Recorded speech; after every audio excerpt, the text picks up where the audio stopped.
Bienvenidos al episodio 11 de Política, Filosofía y Economía. Ayer veíamos que la polarización es lo que ha caracterizado a España en el año 23 y pensamos en este canal que va a ser lo que caracterice al mundo más que a España el año 24. Y he querido coger un ejemplo de polarización muy fuerte, a mi opinión fundamental para entender la esencia de España, y es Navarra y Pamplona. ¿Y por qué digo esto? Bueno, porque Navarra de alguna manera representa, es como un ejemplo casi de laboratorio de las peleas entre la izquierda y la derecha, podríamos decir el PSOE y el Partido Popular, que en el caso de Navarra no es exactamente así, es la derecha navarra, foralista, que se llama Unión del Pueblo Navarro, y a su vez también representa esa tierra, el corazón de España, donde hay fuerzas separatistas, la izquierda abertzale, o también la derecha separatista, es decir, separatistas, sean de izquierdas o derechas, y defensores de la unidad de España, sean de izquierdas o de derechas. Es decir, que hay un doble eje en Navarra. Izquierda-derecha, separatistas o nacionalistas vascos y partidarios de la Unión de España. Sean de izquierdas, de nuevo, insisto, como el PSOE o Podemos, o de derechas como UPN o el Partido Popular o los 3.000 votos que tiene Vox en Navarra. Bien, esos dos ejes son muy importantes para entender la política española y, en mi opinión, y no se dan con más claridad en ningún territorio que en Navarra. ¿Y por qué además tiene esta importancia? Pues porque Navarra, si estudiamos un momento a la historia, y voy a dedicarle 2 minutos, Navarra de alguna manera es el corazón para entender lo que es España. En primer lugar, España no se constituye como nos enseñan de pequeñitos en cuando los reyes católicos consiguen la conquista de Granada, la rendición de Boabdil, etcétera, etcétera, 1492. No, en 1492 la España actual no incluía a Navarra. Por tanto, no podemos decir que España estuviera en 1492. En 1492 estaba casi toda España, pero faltaba Navarra. Lo que los romanos, cuando conquistaron la península, llamaron los vascones. Al pueblo que vivía allí, pues le llamaron los vascones. De ahí viene el nombre vasco, o Vasconia, castellano, o Euskal Herria, en vasco. El pueblo vasco, las tierras vascas. Este es el nombre histórico. No estoy haciendo ninguna aseveración política. Bien. Navarra es un reino importantísimo en la Edad Media, siglo X, siglo XI. Era un reino muy poderoso, la época de Sancho III, Sancho el Mayor, Sancho el Fuerte, muy importante en la Reconquista y con una extensión territorial muy amplia. Pero ya desde el siglo X y XI se va constituyendo con más fuerza los reinos de Castilla, por un lado, y el reino de Aragón, por otro. Y los nobles y los reyes de esos dos reinos, de alguna manera explícita o tácitamente, deciden irse repartiendo el reino de Navarra y poco a poco, unos por el oeste y otros por el este, van tomando territorio y dejando a Navarra más encogida. Por ejemplo, Vizcaya, Guipúzcoa, Álava, que era parte integral del reino de Navarra, pasan ya en el siglo XI al reino de Castilla y queda solo lo que sería la Navarra actual y las provincias del norte, provincias vascas, que eran del reino de Navarra, que terminaron en manos de Francia. Es decir, que Navarra, por un lado Castilla, por otro lado Aragón y por el norte Francia, en momentos un poquito posteriores en la historia, se van haciendo con una parte del territorio y queda lo que es Navarra. Esa Navarra que queda es conquistada por la fuerza, por las tropas de Castilla y de Aragón, pero fundamentalmente la mano de obra, los soldados, la caballería, etcétera, la aportó más Castilla que Aragón, es conquistado por Fernando II, Fernando el Católico. Isabel ya había muerto, Fernando era el rey de Aragón y rey consorte de Castilla, y toma en Navarra y cae Pamplona en el año 1512. Por cierto, en una de esas batallas en Pamplona cayó herido, luchando con los castellanos, es decir, contra los navarros, cayó herido Ignacio de Loyola, o Íñigo de Loyola, que luego sería San Ignacio, fundador de la Compañía de Jesús en París. Y lo menciono porque es interesante la historia, ¿no? en esas batallas combatían también en el otro bando, o sea, eran enemigos de Ignacio, los hermanos mayores y el padre de Francisco Javier. Francisco Javier era muy jovencito, tenía 6 años en esa época, pero sus hermanos eran mayores y estaban luchando para defender la independencia de Navarra frente al rey aragonés y a las tropas castellanas que invadían. Todo esto al final se lo perdonaron, hubo una amnistía y al final pues la familia de Francisco Javier recuperó su castillo y sus tierras, etc. Bien, otro dato que no es menor, como Navarra de alguna manera influye en la historia de España. Los jesuitas son una parte muy importante para entender la historia de España y sobre todo el sistema educativo español. Bueno, 1512, Navarra se incorpora, el rey español, aragonés, reconoce los fueros navarros, los jura, es parte de las condiciones de la rendición de los navarros. Y ahora vamos a dar un salto de otros 500 años. Es decir, sabemos que los vascones, cuando los romanos estaban en esas tierras, eso acabó siendo el reino de Navarra, el reino de Navarra acabó integrado en los reinos de Castilla y de Aragón, y llegamos 500 años después a la situación actual. Y en España llega la democracia y llegan las primeras elecciones. ¿Y quién gana en Navarra? Bueno, pues si no supierais la historia, podríais decir, bueno, complicado, ¿no? Porque tenemos una izquierda fuerte en Navarra, representada, digamos, en esos años primeros de la democracia por el PSOE. El Partido Comunista no tenía mucha importancia en Navarra. Podemos no existía. Y la izquierda nacionalista era separatista. Es decir, juega en otro eje. Entonces tenemos la izquierda de España, PSOE, únicamente, y la derecha española, centro-derecha, que está UCD y está UPyN. Y en el eje de centrífugos, ¿no? Periféricos, separatistas, está el PNV y está el entorno en aquel entonces de ETA, con importancia en Navarra, y en la integración de España una, pues está la izquierda, el Partido Socialista, el centro, UCD, y la derecha, que en aquel entonces era Alianza Popular. Vox tampoco existía. Entonces, quizá, esto como las matemáticas, ¿no? Dos ejes peleándose, izquierda-derecha, y separatistas y España, pues quizá el centro es el ganador. Y bueno, en aquel momento el centro ganó en España, era Suárez, pero hay un hombre que quiero mencionar, un hombre muy interesante, que se llama Jaime Ignacio del Burgo. Jaime Ignacio del Burgo yo le calificaría como el Maquiavelo navarro, o sea, no tiene la grandeza, digamos, universal que tuvo Maquiavelo y el Príncipe. De hecho, para Maquiavelo, su ídolo, aparte de los Medici, era Fernando de Aragón. Ese era el ídolo el modelo, ¿no?, de rey renacentista que defendía Maquiavelo. Pero Jaime de Ignacio del Burgo, pequeñita, un hombre listo, abogado, doctor en Derecho, trabajando en el mundo de la empresa, hábilmente crea un partido, aquello acaba en UCD y él se hace con las riendas y es el presidente de la Diputación, el presidente de Gobierno de Navarra. Jaime Ignacio luego tuvo una deriva, acabó yéndose un poquito más a la derecha y entonces se pasó a UPyN, viendo que UPyN era la única garantía de poder gobernar Navarra para él.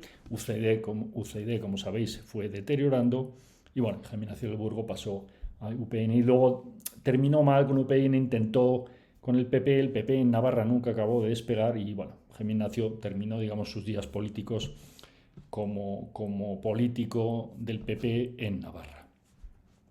Son nombres curiosos, ¿no? Porque la historia nada es casual, normalmente. Luego, curiosamente, nos hemos enterado hace poco que uno de los hijos de Jaime Ignacio del Burgo ha sido el novio, o algo más que el novio, de la que hoy es la reina Leticia, pues antes de que fuera, digamos, la pareja oficial de Felipe y después de que se separara de su primer marido. O sea que, curiosamente, el hijo de Jaime Ignacio que fue el virrey, ¿no?, de Pamplona, el que mandaba en Navarra, sale con una que al final ha acabado casada con el que, bueno, no es que el que mande, pero con el jefe de Estado.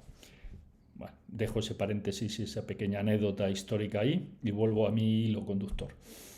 Estamos en Navarra, Y como veis, el centro desaparece y entonces se polariza más. Izquierda-derecha, separatistas españoles. La izquierda pierde mucha fuerza en Navarra por la corrupción. La corrupción del PSOE, que la habréis conocido y la que le costó ya el puesto finalmente a Felipe González en el 2016, pero ya antes había bastante corrupción y había empezado de nuevo en Navarra. O sea que siempre Navarra es como un pequeño microcosmos de lo que ocurre en España. Allí los nombres, para los que tengáis más años y peinéis canas como yo, pues son Urralburu, que era la cabeza del Partido Socialista Navarro, y Roldán, curiosamente, el mafiosillo de medio pelo Roldán, que robaba la caja allí de las Coca-Colas en el Colegio Mayor y que mentía con su currículum y que le engañó a todos, incluidos a los socialistas, era el gobernador civil de Navarra. Y entre los dos montaron un tinglao para cobrar comisiones a todas las constructoras, a las obras públicas. Bueno, Roldán se llevaba el dinero de los fondos reservados de la Guardia Civil a su bolsillo, una parte, incluido el de las viudas, de las víctimas de ETA. O sea, esa época cutre, ¿no?, de España, que creo que afortunadamente hemos superado, si no al 100%, yo diría que en una gran parte. Esa España ya no existe, me parece. Tenemos que ser optimistas. Bien. Al caer el centro y el PSOE perder mucha fuerza, el gobierno en Navarra siempre lo ha tenido la derecha, digamos, regionalista, Unión del Pueblo Navarro. Pero estas cosas están cambiando a una velocidad muy fuerte y sobre todo cambian, de nuevo, una contradicción, cuando ETA, que nos tuvo 45 años prácticamente sometidos al miedo, a la violencia, al chantaje, ETA decide ya, o le hacen decidir, mejor, pero no es el tema de hoy, dejar las armas, dejar de secuestrar, dejar de pedir el impuesto revolucionario. Eso tranquiliza poco a poco a la sociedad española, a la vasca y a la navarra. Y curiosamente, una vez que ETA decide dejar de matar y de extorsionar, poco a poco el voto de la gente más de izquierdas en el eje y más vasquista, más localista, con o sin separatismo, pero más que defendía, digamos, lo mío, lo de aquí, la tribu, empieza a ganar fuerza. ¿Y qué ocurre? Brevemente, pues si analizamos las elecciones del 2011, cuando ETA deja de matar, 2015, 2019 y las últimas del 2023, lo que ocurre fundamentalmente es que UPyN sigue siendo la fuerza principal, el partido más votado en Navarra, siempre ha sido así, pero sin mayoría absoluta. Y han ido cambiando las posiciones en ese podio, el número 2, el número 3, el número 4, el número 5, el número 6, ¿no?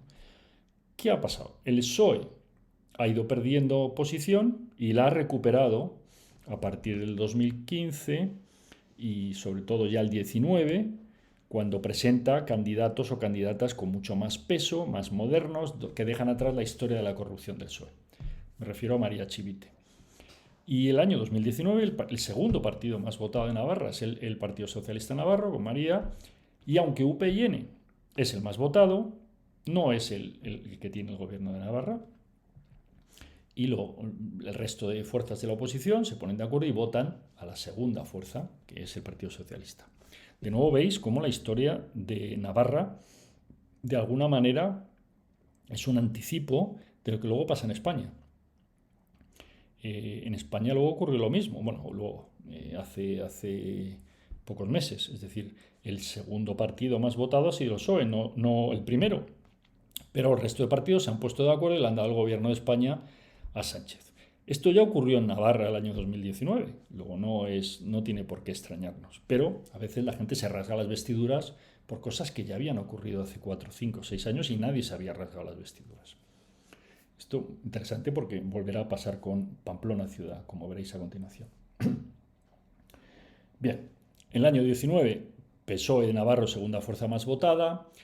El PNV Navarro, que tampoco vamos a entrar a hoy por qué el PNV pasa de ser poco relevante en Navarra a ir cogiendo cada vez más fuerza, se daría para otro capítulo entero de este canal, que si tenéis interés, pues ponerlo en los comentarios y lo tendré en cuenta y podemos dedicar un capítulo a eso. La cuarta fuerza política es lo que hoy se llama Euskal Euskal Herria Bildu, pero muy pegado ya a la tercera, o sea, una diferencia de cientos de votos.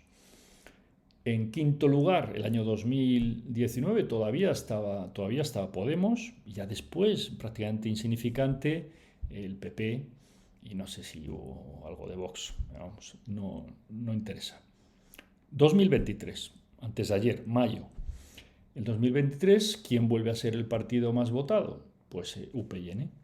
Este año ya no va unido con el PP, curiosamente. Acordaos que luego el UPyN y el PP se pelean en Madrid, los dos diputados de UPyN cambian el voto en el último momento, lo cual le complica la vida a Sánchez para la reforma laboral. Sánchez seguro que le llama al PP y le dice, qué escándalo, esto no puede ser, tal, ayúdame, que se equivoque uno de tus diputados y vote a favor, ¿no? Entonces cogieron al más despistado, al más, no sé si al más corrupto, porque luego le han condenado de su época de alcalde en Extremadura, y el famoso Casero, y se equivoca varias veces, ¿no? En el voto, y sale la reforma laboral por un solo voto, por la equivocación del PP. Bien, esto tiene que ver de nuevo con Navarra, porque fueron los dos navarros de UPyN los que, sin avisar a su partido, decidieron cambiar de voto. Los dos han terminado en el PP, por cierto. Eso le podemos llamar transfugismo o no, me da igual, pero los hechos, que es lo que hablamos en este canal, son que eran de UPyN y están los dos en el PP. A pesar de eso, el PP no ha conseguido gobernar, ¿no? Quizá también esto explica el pataleo lógico, humano y comprensible de Feijóo, y quizá más de los suyos, los que ya se veían ministros, porque se han quedado viéndolas venir. Pero bueno, yo espero que ya esto se les vaya pasando y hagan una oposición basada en el futuro, no en lo que pasó el 23J o en los pactos posteriores. Bien, ¿y qué ocurre en Pamplona ciudad? Pamplona ciudad, curiosamente, es más, en estos ejes que os contaba, izquierda-derecha, separatistas, españolistas, Pamplona está un poco más a la izquierda y un poco más hacia la parte separatista, estaría en el cuadrante de separatista izquierda, más ahí que la totalidad de Navarra. Es lógico porque Navarra tiene muchas tierras al sur de Navarra, poblaciones muy importantes como Tudela, donde prácticamente no hay presencia separatista.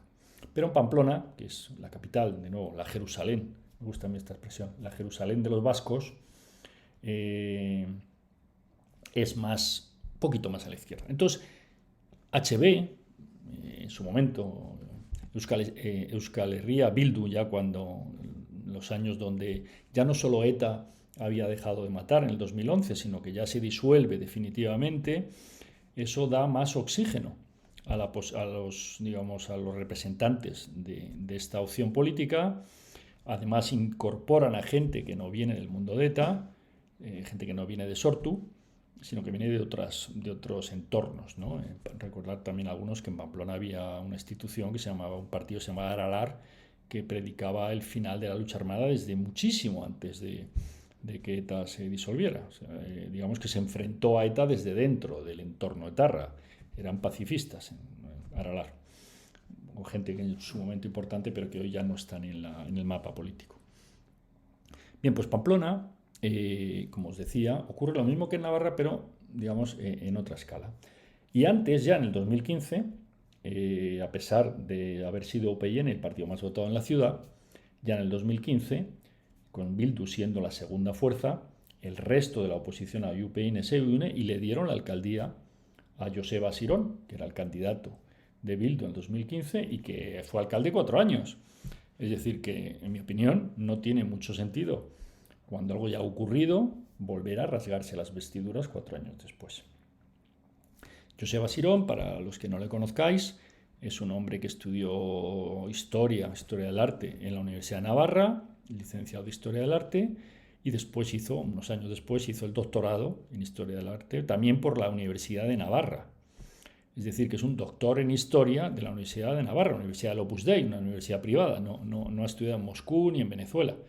Y además no es un político profesional toda su vida, es de las personas que ha dedicado la mayor parte de su vida profesional a trabajar en una escuela, en este caso una Ikastola, sabéis que son las escuelas que defienden la inmersión lingüística, que por cierto se llama San Fermín, que también para que veáis cómo en Navarra todo es siempre más original, es decir, que no necesariamente por ser del entorno abertzale dejas de poner como patrón de la escuela al santo patrón de Navarra, San Fermín. Bien, pues esta es la historia de Navarra y de Pamplona, y la historia se repite, es decir, que hace un mes el PSOE navarro decide apoyar la moción de censura y darle la alcaldía de Pamplona al que ya fue alcalde 4 años. Por tanto, nada nuevo bajo el sol. Yo creo que hay que dejar de rasgarse las vestiduras y hay que preguntarse, primero hay que entender quién es quién, segundo hay que tener los datos de cuántos votos consigue cada uno de esos cada quienes, tercero hay que entender que si no tienes mayoría absoluta te pueden quitar o puedes no gobernar el gobierno de España o la alcaldía de Pamplona o la de Valladolid o muchas, y supongo lo que recomendamos aquí a la gente es que analice por qué no ha sido más votado y qué tiene que hacer para que la próxima vez le voten más y probablemente no patalear, porque no creo que eso conduzca a nada. Y esa es la historia de Pamplona, de por qué tienen los pamplonicas un alcalde de Bildu, por qué no tienen un alcalde de UPyN, por qué Navarra, la presidenta del gobierno, es del Partido Socialista, y quizá eso nos ayude también a entender un poquito lo que está ocurriendo en España y podamos sacar alguna lección que nos ayude a todos a hacer las cosas un poco mejor. Y con esto os dejo. Hasta el próximo capítulo, Libre Pensadores.